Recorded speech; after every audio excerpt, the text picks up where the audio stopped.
এভাবেই ২ মাসের বেশি সময় কেটে যায়। এই ২ মাসে অনু ভার্সিটি আর অফিস নিয়ে বেশি ব্যস্ত ছিল। ব্যস্ততার মাঝেও অনু অ্যারনের সাথে টুকটাক দুষ্টুমিও করত। এত ব্যস্ততার মাঝেও অনু অ্যারনকে নিয়ে ভাবতে ভুলত না। এই ২ মাসে অ্যারন অনুর অনেক খেয়াল রেখেছে। বিপদ অনুকে ছোঁয়ার আগেই অ্যারন তার সামনে ঢাল হয়ে থেকেছে। অ্যারন অনুর প্রতি প্রচুর পজিটিভ। কখনো অনুর আশেপাশে কোনো ছেলেকে ভিড়তে পর্যন্ত দেয় না। অনুর প্রথম ধারণা অনুযায়ী ভেবেছিল হয়তো অ্যারন ওকে দিয়ে অনেক খাটাবে, কিন্তু অ্যারন এমন কিছুই করেনি। শুধু হুটহাট এটা ওটা বাহানায় অনুর খুব কাছে আসতো। অ্যারনকে এত কাছে পেয়ে অনুও মনে হয় বেসামাল বেসামাল অনুভব করত। ইচ্ছে করতো অ্যারনের দিকে, অ্যারনের বুকে মিশে থাকতে, অ্যারনের ঠোঁটে নিজের ঠোঁট ছুঁয়ে দিতে। আচ্ছা, মেয়েরাও কি এমন লুচু হয়? অনু তা জানে না, কিন্তু অনুর এমনই মনে হয়েছে। অনু যখন এমন মনে হতো ঠিক তখনই অ্যারন ওর দিকে তাকিয়ে দুষ্টু দুষ্টু হাসতো, যেন অ্যারন অনুর মনের সব কথাই শুনতে পায়। অনু শুধু তখন পালিয়ে ব্যস্ত। এই কয় মাসে অনু খুব করে বুঝতে পেরেছে অনু অ্যারনকে ভালোবাসে। যদিও অ্যারন কখনো অনুকে সরাসরি ভালোবাসার কথা বলেনি, কিন্তু অ্যারনের এমন ব্যবহারে অনুর মনে হয় অ্যারনও ওকে পছন্দ করে। আজ সকাল সকাল অনু ভার্সিটিতে এসে পড়েছে। ক্লাস শুরু হতে এখনও 1 ঘন্টা বাকি। আসলে অনু অ্যারনকে দেখার জন্য এত তাড়াতাড়ি এসেছে। অনু অ্যারনের কেবিনে গিয়ে অ্যারনকে খুঁজছে, কিন্তু অ্যারনকে পায় না। অ্যারনকে না পেয়ে অনু মন খারাপ হয়ে যায়। অনু ভার্সিটির বিভিন্ন জায়গায় খুঁজে, কিন্তু অ্যারনকে পায় না। অনু ক্লান্ত হয়ে ভার্সিটির মাঠের কোণে একটা বড় গাছের নিচে গিয়ে বসে পড়ে। অনুর বারবার অ্যারনের সাথে কাটানো মুহূর্তগুলোর কথা মনে পড়ছে। এসব মনে পড়তেই অনু নিজে নিজে মুচকি হাসতে থাকে। আসলে প্রেমে পড়ার অনুভূতিটা অদ্ভুত সুন্দর। শখের পুরুষকে নিয়ে স্বপ্ন সাজানো তার থেকেও সুন্দর। এমন সময় অনুর সামনে কেউ দাঁড়ায়। অনু নিজের কল্পনায় এতটাই বিভোর যে কেউ তার সামনে আছে সে জানেই না। কেমন আছো অনু? হঠাৎ কারো আওয়াজে অনু মাথা তুলে সামনে তাকায়, আর সামনের মানুষটাকে দেখে অনু অবাক হয়ে যায়। পর মুহূর্তে অনু খুশি হয়ে মানুষটাকে জড়িয়ে ধরে বলে, এখন ভালো আছি, তুমি কেমন আছো রোজ? রোজও মুচকি হেসে জবাব দেয়, ভালো। তা কেমন কাটালে প্রি ওয়েডিং হানিমুন? জ্যাক ভাইয়া কেমন আছেন? অনু এসব প্রশ্ন শুনে রোজের মুখে অন্ধকার হয়ে আসে। অনু সেটা ঠিক বুঝতে পারে, আর নরম কণ্ঠে রোজকে জিজ্ঞাসা করে, কি হয়েছে রোজ? আমাকে বলো প্লিজ। রোজ দীর্ঘশ্বাস ছেড়ে বলতে শুরু করে, অ্যাকচুয়ালি আমাদের ব্রেকআপ হয়ে গেছে অনু। অনু অবাক হয়ে বলল, কি বলছো তুমি এসব রোজ? তোমাদের তো এঙ্গেজমেন্টও হয়ে গেছে। হ্যাঁ, শুধু এঙ্গেজমেন্ট, এখানে তো বিয়ের পরেও ডিভোর্স হয়। It's not a big deal. রোজের এমন খাপছাড়া কথায় অনু বড় বড় করে তাকায় থাকে। শুধু বাঙালি কালচারে বড় হওয়া অনুর কাছে এসব কিছু ভালো লাগছে না। একজনকে ভালোবেসে সারা জীবন তার সাথে কাটানোর মনোভাব নিয়ে থাকা অনু অনেক আশ্চর্য হয়। অনু রোজকে বলে, কিছু হয়েছিল তোমাদের মধ্যে? রোজ, জ্যাক ভাইয়া কিছু করেছিল কি যেটা তোমার পছন্দ হয়নি? না অনু, জ্যাকের মতো এমন পজিটিভ মানুষ খুব কম হয়। ও আমার যথেষ্ট খেয়াল রেখেছে, আমার সাথে টাইম স্পেন্ড করেছে। প্রথম দিকে জ্যাকের সব কিছু কেমন যেন অভিনয়ের মতো লেগেছে, কিন্তু দিন যত পার হয়েছে জ্যাক তত আমার প্রতি কনসার্ন হয়েছে। আমি বুঝতে পেরেছি প্রথমে না হলেও সে এখন আমাকে মন থেকে ভালোবাসে। রোজ একটু থামে। অনু এখনও রোজের দিকে তাকিয়ে আছে। রোজ আবার বলা শুরু করে, কিন্তু কিছুদিন যেতেই এসব কোনো কিছু আমার মন ছুঁতে পারছিল না। আমার সব কিছু বিষাক্ত মনে হচ্ছিল। জ্যাক অনেক চেষ্টা করেছে তার ভালোবাসায় আমাকে বাঁধতে, কিন্তু আমি পারিনি। আসলে তারপর থেকে আমি অ্যারনকে ভীষণভাবে মিস করা শুরু করে অ্যারনের নাম শুনতেই অনু ভীষণভাবে ধাক্কা খায়। যাকে নিয়ে কিছুক্ষণ আগেও স্বপ্ন বুনছিল, নিজের শখের পুরুষ ভাবছিল, তার নাম অন্য মেয়ের মুখে শুনে অনুর প্রচুর কষ্ট হচ্ছে। আচ্ছা, রোজ যদি তার শখের পুরুষকে নিজের বলে দাবি করে, তখন অনু কী করবে? কী করে সামলাবে নিজেকে? অ্যারনকে যে খুব বেশি ভালোবেসে ফেলেছে অনু। প্রতিটা মুহূর্তে এই মানুষটাকে অনু অনুভব করে। তাকে ছাড়া থাকবে কী করে অনু? অনু চিন্তার ভাবনার মাঝে রোজ আবার বলতে শুরু করে, আসলে এভাবে রেগে অভিমান করে কোনো সিদ্ধান্ত নেওয়া উচিত হয়নি আমার। অ্যারন যখন আমাকে ইগনোর করে তখন অ্যারনের ওপর আমার অভিমান হয়। আর তখন জ্যাকের অ্যাক্সিডেন্ট, সব মিলিয়ে জ্যাক প্রপোজ করলে কোনো কিছু না ভেবে আমি হ্যাঁ করে দেই।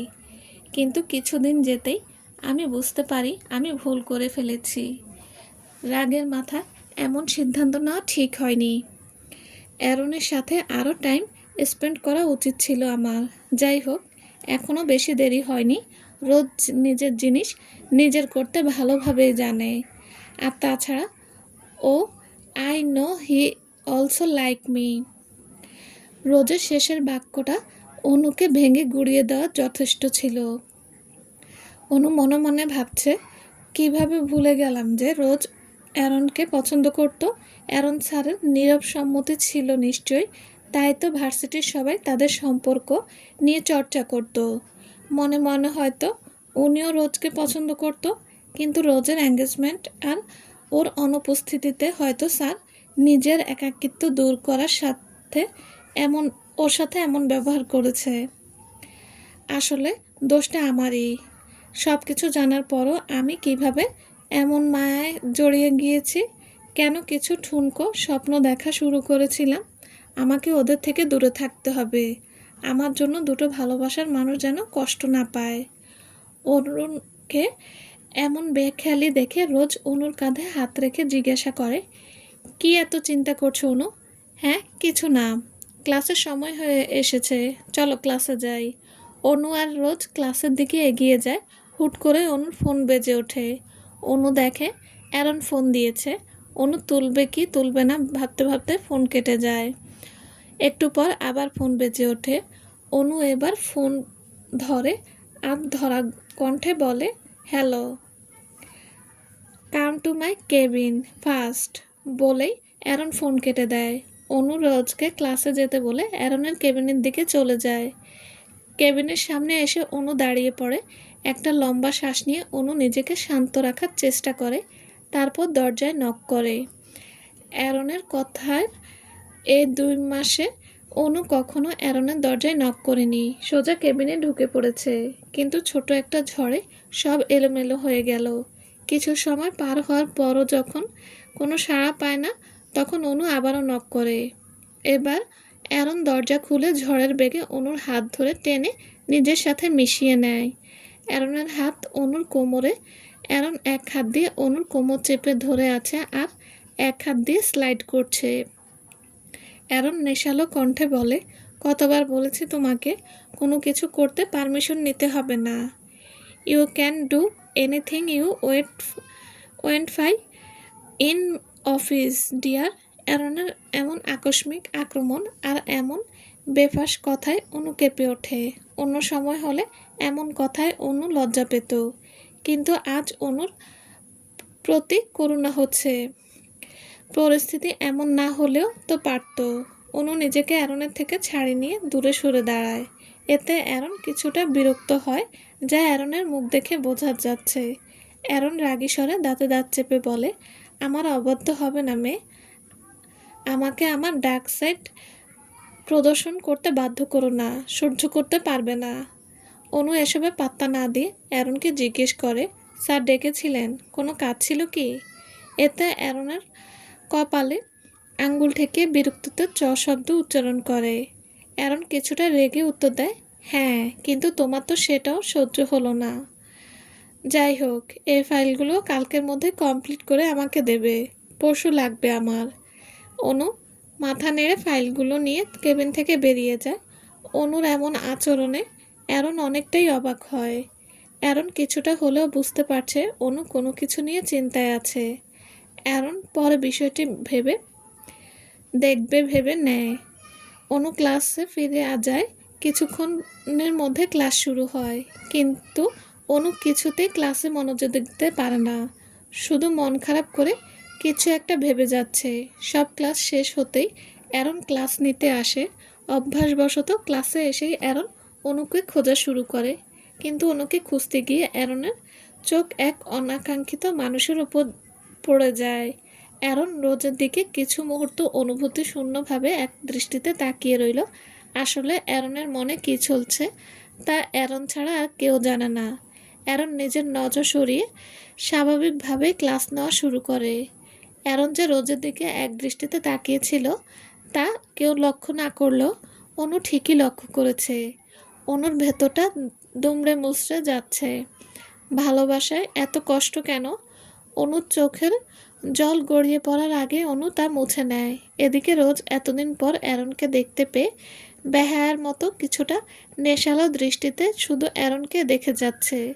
অ্যারন যত দ্রুত সম্ভব ক্লাসটা করে ক্লাসরুম থেকে বেরিয়ে যায়। অ্যারন যেতেই রোজও অ্যারনের পেছন পেছন যায়, কিন্তু অ্যারন ততক্ষণে গাড়ি নিয়ে চলে গেছে। রোজ আর অ্যারনের সাথে কথা বলার সুযোগ পায় না। অনু আস্তে আস্তে নিজের ব্যাগ গুছিয়ে ক্লাস থেকে বের হয়। অনুর কেন জানি নিজের শরীরের ভার বইতে কষ্ট হচ্ছে। কোনো রকমে টেনে টেনে সামনে এগোচ্ছে। এর মধ্যে অনুর ফোন বেজে ওঠে। ফোনের স্ক্রিনে অ্যারনের নামটা দেখে অনু সাথে সাথে রিসিভ করে। অনু কিছু বলার আগে অ্যারন বলে ওঠে, আজ অফিসে আসতে হবে না, আর কিছুদিন তোমার ছুটি। আশা করি বুঝতে পেরেছ। বলেই অ্যারন কল কেটে দেয়। অনু ফোনটার দিকে ছলছল চোখে তাকিয়ে থাকে। অনু বুঝতে পারছে অ্যারন তাকে ইগনোর করছে। করবেই তো, এখন যে আর তাকে আর দরকার নেই। অনু অনেক কষ্টে নিজেকে সামলে বাসায় চলে যায়। অ্যারন বড় বড় পা ফেলে নিজের বাসায় আসে আর সোফায় এরিককে দেখতে পায়। অ্যারন এরিককে বলে, আমার রুমে আয় কুইক। বলেই অ্যারন নিজের রুমে চলে যায়। এরিকও অ্যারনের পিছনে তার রুমে যায়। অ্যারন কিছুটা চিন্তিত স্বরে এরিককে বলে, রোজ ফক্স ফিরে এসেছে, তার মানে জ্যাকও ফিরে এসেছে। তার মানে জ্যাক জেনে গেছে রোজ প্রিন্সেস না, প্রিন্সেস অন্য কেউ। কিন্তু আমার মনে হয় ওরা এখনও জানে না যে প্রিন্সেস কে। এরিক, তুই কুত্তার বাচ্চাদের ওপর নজর রাখার ব্যবস্থা কর, আর প্রিন্সেসের নিরাপত্তা আরও বেশি করে দিবি। কিন্তু কোনোভাবেই যেন ওরা প্রিন্সেসের ব্যাপারে জানতে না পারে, এমনভাবে সব হ্যান্ডেল করবি। ঠিক আছে ভাই, তুমি টেনশন করো না। প্রিন্সেসের দায়িত্ব তোর ওপর দিলাম। আমি চাইলেও এখন প্রিন্সেসের আশেপাশে থাকতে পারবো না। প্রিন্সেসের সেফটি এখন আমার কাছে সবচেয়ে ইম্পর্টেন্ট। তুমি বিশ্বাস রাখতে পারো ভাই, আমি আমার সবটুকু দিয়ে চেষ্টা করব। বলেই এরিক চলে যায় আর অ্যারন গিয়ে নিজের ব্যালকনিতে দাঁড়ায়। অ্যারন নিজের হাত দুটো প্যান্টের পকেটে গুজে শান্ত দৃষ্টিতে জঙ্গলের দিকে তাকায়। কিছুক্ষণ পর আবার কি মনে করে পকেট থেকে ফোন বের করে অনলাইনে যায়। অ্যারনের খুব ইচ্ছে করছে অনুকে দেখতে, ওর সাথে কথা বলতে, কিন্তু অ্যারনও যে বাধ্য, ও যে কিছু করার নেই। অ্যারন অনুর ঘুমন্ত ছবি বের করে ছবির দিকে তাকিয়ে বিড়বিড় করে বলে, প্রিন্সেস, তুমি হয়তো ভাবছো আমি তোমাকে ইগনোর করছি, বাট বিলিভ মি, তোমাকে ইগনোর করার ক্ষমতা আমার নেই। মাই হার্ট, কিছুদিন একটু সয়ে নাও প্লিজ। আমি সব ঠিক করে তোমাকে নিজের খাঁচায় বন্দি করে নেব। তুমি নিজে চাইলেও তখন আর ছাড়া পাবে না। অন্যদিকে অনু খোলা চুলে ব্যালকনিতে দাঁড়িয়ে আছে। অনুর দৃষ্টি ফোনের স্ক্রিনে। অনুর চোখ দিয়ে নীরবে অশ্রু ঝরছে। অ্যারনকে অনলাইনে দেখে অনু ভেবেছে যে অ্যারন ওকে মেসেজ করবে বা ফোন করবে, কিন্তু অনু সব আশাকে মিথ্যে করে এমন কিছুই করে না অ্যারন। অনুর খুব ইচ্ছে করছে অ্যারনের সাথে কথা বলতে, কিন্তু কোন অধিকারে অনু অ্যারনকে কল করবে? অনুর অ্যারনের জন্য সব অনুভূতি যে এখন নিছক অন্যায় ছাড়া আর কিছু না। দুটো ভালোবাসার মানুষের মধ্যে তৃতীয় ব্যক্তি হিসেবে ঢোকার কোনো অধিকার যে অনুর নেই, অ্যারনের প্রতি এসব মায়া যে এখন আর অনুর থাকা যাবে না। এসব ভাবছে আর অনু কান্না করছে। শেষে কাঁদতে কাঁদতে অনু হাঁটুর গেড়ে নিচে বসে কিছুক্ষণ শব্দ করে কেঁদে ফেলে। কাঁদতে কাঁদতেই বলে, আগে তো আমার কল্পনায় এসে আমার সাথে কথা বলতেন, সুন্দর মুহূর্ত কাটাতেন, আর আজ আপনি কল্পনায় ধরা দিচ্ছেন না। এখন থেকে আপনাকে কল্পনায় অনুভবও কি করতে পারবো না। কাল সারা রাত অনু দু চোখের পাতা এক করতে পারেনি, শুধু কান্না করে গিয়েছে। অনু বুঝতে পারছে ওর ভালোবাসা কখনো পূর্ণতা পাবে না, কারণ মানুষটা তার ভালোবাসা হলেও মানুষটা হয়তো তার আপন না, সে যে অন্য কারো। অনুর ভালোবাসা হয়তো একতরফা, যেখানে শুধু অনু ভালোবেসে গেছে তার অ্যারন স্যারকে। অনু কখনো অ্যারন স্যারকে দোষ দেবে না, কারণ মানুষটার যে কোনো দোষ নেই। উনি তো কখনো ভালোবাসার কথা অনুকে বলেননি। অনু এই একটু বেশি বুঝেছে, তাই আজ এই অবস্থা অনুর। কাল রাতে না ঘুমানোর কারণে অনুর শরীরে তেমন ভালো না, তবুও অনু আজ ভার্সিটি এসেছে। অ্যারন স্যারকে এক পলক দেখার আশায় অনু আজ এসেছে। অনুর ইচ্ছে করছিল একবার অ্যারনের কেবিনে উকি দিতে, কিন্তু নিজের ইচ্ছাকে দমিয়ে অনু ক্লাসে চলে যায়। ক্লাসে আসতেই প্রেসাদকে দেখে এগিয়ে যায়। আরে অনু, তোমাকে এমন দেখাচ্ছে কেন? চোখ মুখ এমন ফুলে আছে কেন? তুমি কি কেঁদেছো? আরে না না, বেশি ঘুমিয়েছিলাম হয়তো, এজন্য। আজ রোজ আসেনি? এসেছিল। ভার্সিটির অফিস রুমে গিয়ে কি ইনফরমেশন কালেক্ট করে আবার বেরিয়ে গেল। ওহ, রোজের ব্যাপারটা আমিও শুনলাম, জ্যাকের সাথে নাকি ওর ব্রেকআপ হয়ে গেছে। আসলে পুরনো প্রেম জেগে উঠেছে, এমনটাই তো হতো। যাই হোক, ওর জীবন, ও যা ভালো লাগে ভালো বুঝে। এখন অ্যারন স্যারের সাথে সব ঠিক হলেই ও শান্তি পাবে। আজ কথা বলে যা বুঝলাম আর কি। অনু বিনিময় শুধু জোরপূর্বক শুধু একটু হাসে। প্রেষা অনুর মনের অবস্থা বুঝতে পারছে না, তাই হয়তো এসব কথা নর্মালি বলে গেল, কিন্তু অনুর ভেতরে দুমড়ে মুচড়ে যাচ্ছে, খুব কষ্ট হচ্ছে। এর মধ্যে ক্লাস শুরু হয়ে যায়। পুরো 3টা ক্লাস অনু ক্লাসে মন দিতে পারেনি, শুধু এক মনে কিছু ভেবে গিয়েছে। অ্যারনের ক্লাস সময় হওয়ার পর থেকে অনু চাতক পাখির মতো বারবার ক্লাসের দরজার দিকে তাকাচ্ছে, কিন্তু অনেক সময় পার হওয়ার পরও অ্যারন এখনও ক্লাসে আসেনি। পরে একজন এসে জানিয়ে যায় যে আজ অ্যারন ভার্সিটি আসেনি, তাই আজ ক্লাস হবে না। কথাটা শুনেই অনুর মন খারাপ হয়ে যায়। রোজও আজ ভার্সিটি আসেনি, আর অ্যারন স্যারও আসেনি, তার মানে কি দুজন একসাথে সময় কাটানোর জন্য ভার্সিটি আসেনি? কথা ভাবতেই অনুর ভেতরটা জ্বলে পুড়ে যাচ্ছে। আচ্ছা, শুধু একসাথে আছে ভেবে আমার এত কষ্ট হচ্ছে, কিন্তু যখন ওদের বিয়ে হবে, দেখব কিছু সময় পর হয়তো ওদের বাবুও হবে, তখন আমি কিভাবে নিজেকে ঠিক রাখবো? ভালোবাসার মানুষকে যে অন্যের সাথে দেখা অনেক কঠিন, এর থেকে যন্ত্রণা আর কিছু নেই। অনু ভার্সিটির গেটের সামনে দাঁড়িয়ে আছে। হুট করে মনে পড়ল অ্যারন স্যার বলেছিল যে ফাইলগুলো আজ জমা দিতে। কাল কষ্ট করে হলেও ফাইলগুলো কমপ্লিট করে রেখেছে অনু। অনু ফাইলগুলো অ্যারনের কাছে দিয়ে তারপর বাড়ি ফিরবে এমন ভেবে নেয়। অনু প্রথমে অফিসে যাওয়ার চিন্তা করলেও পরে মনে মনে ভাবে কিছুদিন হয়তো স্যার অফিসে যাবেন না, তাই অনু অ্যারনের বাড়িতে ফাইলগুলো দিয়ে আসবে ভাবে। সে অনুযায়ী অনু অ্যারনের বাড়ির জন্য বেরিয়ে পড়ে। অনু কখনো অ্যারনের বাড়ি যায়নি, কিন্তু ঠিকানা জানতো, তাই অনুর আর কোনো অসুবিধা হয়নি। এখানেও দিনের আলো থাকায় তেমন কোনো সমস্যা ছাড়াই অনু জঙ্গলের রাস্তা দিয়ে আস্তে আস্তে অ্যারনের বাসার দিকে এগিয়ে যায়। অ্যারনের বাসায় গিয়ে অনু বাসার দরজা খোলা পায়। অনু দরজা দিয়ে মাথা খানিকটা আশেপাশে দেখে, কিন্তু কাউকে পায় না। অনু তাই আর কিছু না ভেবে ভেতরে যায়। অনু ফাইলগুলো ডাইনিং টেবিলের উপর রেখে চলে যেতে নেয়, ঠিক তখনই উপরের রুম থেকে কিছু শব্দ অনুর কানে ভেসে আসে। অনু বুঝতে পারে বাসায় মানুষ আছে। অনু কি মনে করে সিঁড়ি দিয়ে উপরে ওঠা শুরু করে। যে রুমে থেকে শব্দ আসছিল অনু সে রুমের সামনে এসে দাঁড়ায়। অনু জানে অন্যের রুমে উকি ঝুঁকি দেওয়া ব্যাড ম্যানার্স, তবুও অনু নিজেকে দমিয়ে রাখতে পারে না আর নিজেকে আড়াল করে রুমের ভেতর উকি দেয়। উকি দিয়ে অনু যা দেখে তাতে অনুর পায়ের নিচে এর মাটি সরে যায়। অনু দেখে রোজ অ্যারনকে জড়িয়ে ধরে আছে আর অ্যারনের শার্টের বোতামগুলো সব খোলা। এই দৃশ্য দেখার পর অনুর চোখ থেকে অজান্তেই অশ্রু ঝরতে থাকে।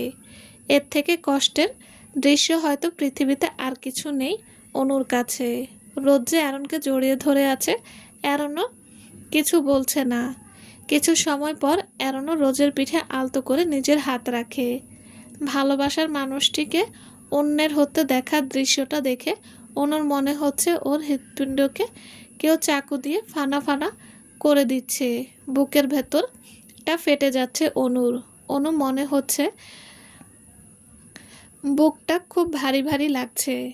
এগুলো দেখার আগে আমার মৃত্যু হলেও হয়তো ভালো হতো বলে অনু আস্তে আস্তে সেখান থেকে সরে যায়। নিচে আসতেই অনুর কি হলো ও কোনো কিছু চিন্তা না করে নীরবে কাঁদতে কাঁদতে দৌড়ে বাইরে চলে গেল। এদিকে অনুর মনের সেই বাক্যটি শোনার পরই অ্যারন অনুর পিঠ থেকে নিজের হাত সরিয়ে নেয় আর বুঝতেও পারে যে অনু চলে গেছে। অনু রুমের কাছে আসতেই অ্যারন বুঝতে পেরেছিল যে অনু রুমের বাইরে দাঁড়িয়ে আছে, কিন্তু অ্যারনও যে কিছু করার ছিল না। অ্যারনের রুমের বাইরে যে নেকড়েরা ওত পেতে আছে অ্যারনের ওপর নজর রাখছে, তাই অ্যারন বাধ্য হয়ে এসব করেছে। অ্যারন মনে মনে বলে, সরি প্রিন্সেস, ভুল ভুল বুঝো না প্লিজ, কথা দিচ্ছি সব ঠিক করে দেব আমি। তোমাকে সেভ করার জন্য এসব করছি, আবার তোমাকে আগের মতো বিপদের দিকে ঠেলে দিতে পারবো না প্রিন্সেস, প্লিজ কষ্ট পেও না প্রিন্সেস। কিছু সময় পরেই নেকড়েরা সরে গেছে বুঝতে পেরে অ্যারন রোজকে ধাক্কা দিয়ে সরিয়ে দেয়। রোজ ফ্লোরে পড়ে যায়। খুব বেশি সাহস হয়েছে, আমাকে জড়িয়ে ধরো, তোমাকে আমি পরে দেখে নেব।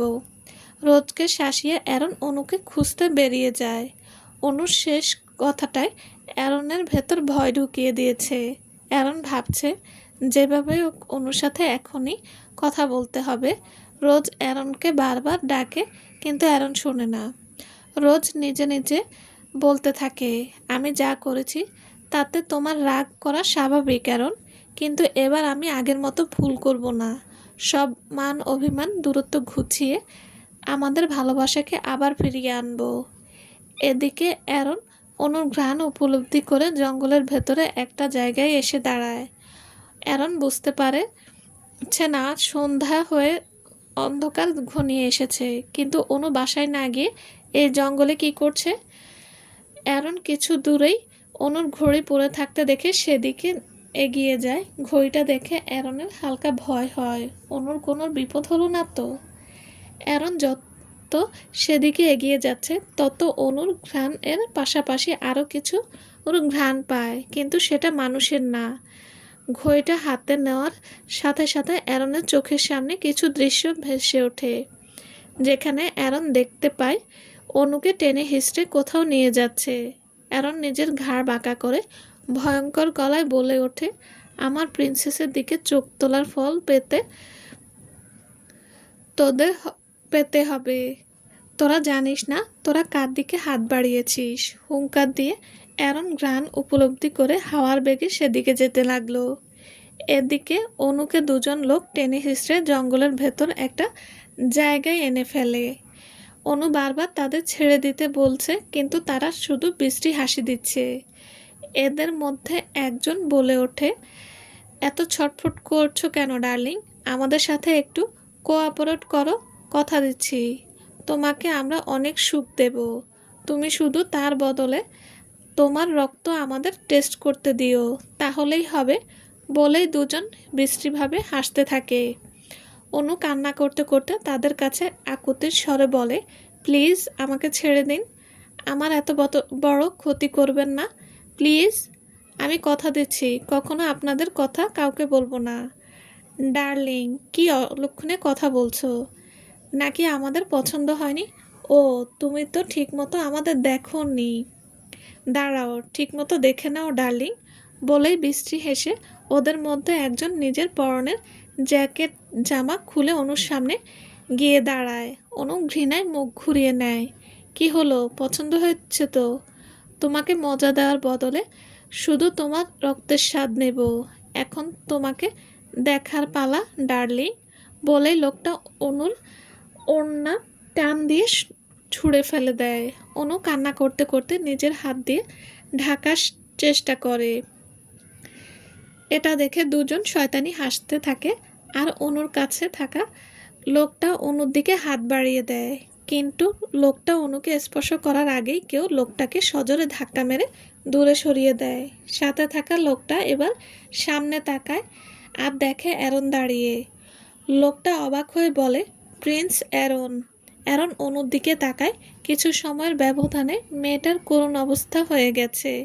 চুলগুলো খুলে এলোমেলো হয়ে আছে, কিছু জায়গায় ছুলে গেছে, কিন্তু তেমন রক্ত বের হয়নি। অ্যারন লক্ষ্য করে অনুর বুকে হাত দিয়ে আছে, বুকে ওড়না নেই। এটা দেখেই অ্যারনের রাগ তত্তর করে বাড়তে থাকে। অ্যারন হাত মুঠো করে নেয়, তারপর হাওয়ার বেগে ওড়নাটা মাটি থেকে তুলে আবার অনুর কাছে ফিরে আসে আর অনুর গায়ে জড়িয়ে দেয়। এতক্ষণ অনু মাথা নিচু করে কান্না করছিল। ওড়নাটা কেউ গায়ে জড়িয়ে দিতেই অনু মাথা তুলে আর অ্যারনকে দেখতে পায়।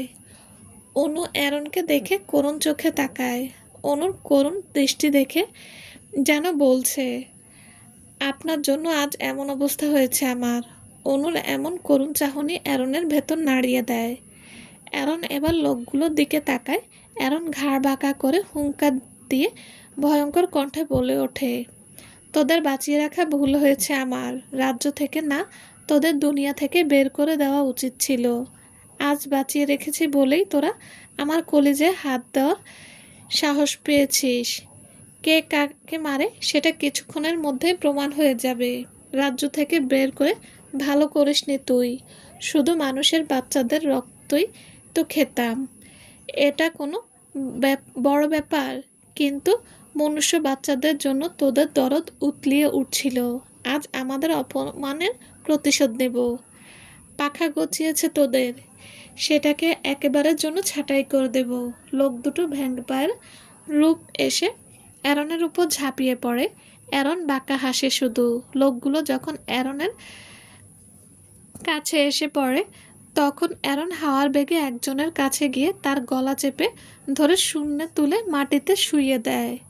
ঘটনাটা এত দ্রুত হয় যে পাশের জন কিছু বুঝতে পারে না। যখন বুঝতে পারে তখনই অ্যারনের দিকে এগিয়ে যায়।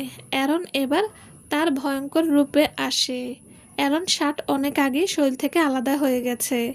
অ্যারনের রক্তিম লাল চোখ, ফর্সা শরীরে ফুটে ওঠা নীলচে রগ, নখগুলো বড় হয়ে চাকুর মতো ধারালো আর দাঁতগুলো সূচালো। এমন ভয়ঙ্কর রূপ দেখে লোক দুটো কিছুটা ভয় পেয়ে যায়, কিন্তু তবুও পিছু হাঁটে না। অ্যারন হুঙ্কার দিয়ে ভয়ঙ্কর কণ্ঠে বলে ওঠে, আমার জানকে কষ্ট দেওয়ার কথা চিন্তা করলি কিভাবে? ওকে স্পর্শ করলি কোন সাহসে? শাস্তির জন্য রেডি হ। বলেই অ্যারন ওই দুটো ভ্যাম্পায়ার লোকদের উপর ঝাঁপিয়ে পড়ে। একজনকে অ্যারন গলা টিপে ধরে শূন্যে তুলে ফেলে, তারপর নিজের ধারালো নখ পেটে ভেতর ঢুকিয়ে সব নাড়ি ভুড়ি বের করে ফেলে। তারপর লোকটাকে দূরে ছুঁড়ে মারে। একজনকে মারার পর অ্যারন অন্যজনের দিকে ঘাড় বাঁকা করে তাকায়। অ্যারনের এমন ভয়ঙ্কর কাজ দেখে অপরজন পালানো ধরে, কিন্তু তার আগে অ্যারন হাওয়ার বেগে লোকটার ঘাড় ধরে নিজের সুশালো দাঁত বসিয়ে দেয়। অ্যারন অপর ভ্যাম্পায়ারটার সমস্ত রক্ত শুষে নেয়, কিন্তু এতেও অ্যারন শান্ত হলো না। অ্যারন নিজের ধারালো নখ দিয়ে তলোয়ারের মতো চালিয়ে লোকটার মাথা দেহ থেকে আলাদা করে দেয়। লোকটার মাথা একদিকে আর দেহ একদিকে পড়ে রইল। অ্যারন এখনো গর্জন করছে, কিন্তু হুট করে অনুর কথা মাথায় আসতেই অ্যারন জলদি নিজের স্বাভাবিক রূপে ফিরে আসে। অ্যারন অনুকে চারদিকে খুঁজে কিন্তু কোথাও পায় না। অনুকে না পেয়ে অ্যারন দিশাহারা হয়ে যায়। অ্যারন পাগলের মতো জঙ্গলে খোঁজা শুরু করে। কিছুক্ষণ পর অ্যারন বুঝতে পারে এভাবে মাথা গরম করে কিছু হবে না। মাথা ঠান্ডা রেখে যা করার করতে হবে। অ্যারন পুনরায় আগের জায়গায় ফিরে এসে অনুর ঘ্রাণ উপলব্ধি করে এগোতে থাকে। এভাবে অ্যারন রাস্তার কাছে এসে থামে। অ্যারন নিশ্চিত অনু এখানেই কোথাও আছে। অ্যারন বুঝতে পারছে অনু ওর আসল রূপ দেখে ফেলেছে আর ভয় পেয়ে অনু সেখান থেকে পালিয়ে গেছে। অ্যারন এবার রাস্তায় উঠে আসে আর রাস্তার আশেপাশে খোঁজা শুরু করে। রাস্তার মাঝখান দিয়ে খুঁজতে খুঁজতে অ্যারন এক জায়গায় এসে থামে। অ্যারনের নিজেকে পাগল পাগল লাগছে। অ্যারনের মস্তিষ্কে এখন শুধু অনু। হুট করে কারো ধাক্কায় অ্যারন রাস্তায় পড়ে যায়। আসলে অ্যারন চিন্তা ভাবনায় এত বিভোর ছিল যে ধাক্কাটা আর সামলাতে পারে না, আর কিছুটা দূরে পড়ে যায়। তা না হলে অ্যারনের মতো শক্তিশালী ভ্যাম্পায়ার এই ছোট ধাক্কায় পড়ে যায়? চলবে। আসসালামু আলাইকুম। গল্পটা কেমন লেগেছে প্লিজ জানাবেন। আর হ্যাঁ, অবশ্যই লাইক কমেন্ট করবেন। আর যারা এখনও আমার চ্যানেলটি সাবস্ক্রাইব করেনি তাদের বলছি প্লিজ আমার চ্যানেলটি সাবস্ক্রাইব করে দেবেন। সবাই ভালো থাকবেন। আল্লাহ হাফেজ।